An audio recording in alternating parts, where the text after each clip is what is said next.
How long have I worked here? How long have I worked at the mall?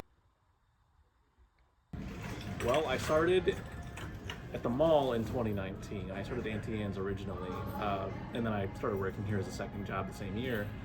Um, and I was doing that for a little while. Worked here for 2 years. Unfortunately, Auntie Anne's closed because of COVID.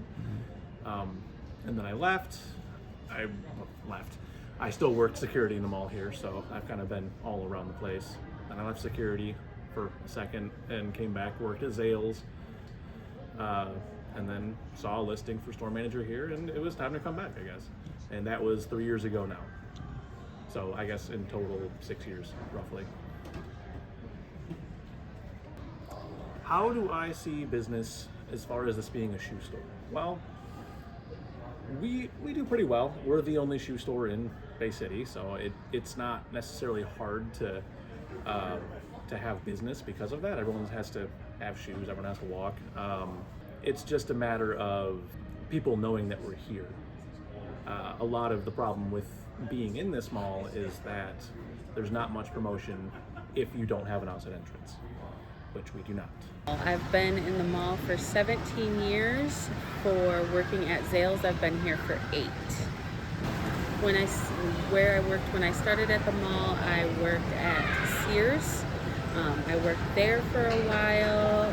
I then moved over to Yonkers, which is also no longer here. I worked there for 2 years, and then I moved over to J.C. Penney's, which then I was there for 4 or 5 years before things started to go down there, and we knew that it was gonna close. So I was actually headhunted by this company. The manager at the time came there and asked me to apply, and I was working here within the week. Do I remember how busy the mall once was? When I started here, there was not an empty space. Every single storefront was full.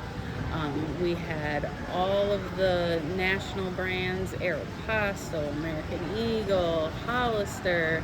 We had Claire's, we had Afterthoughts, which was like Claire's but different. The Afterthoughts I haven't even heard of that in forever. We used to have a gift barn. We had Payless Shoes, KB Toys. We had a buffet, Speeding House. There were so many things here that you could see and do. We had a food court, which we no longer have. We had a huge arcade. It was where everybody was every single weekend.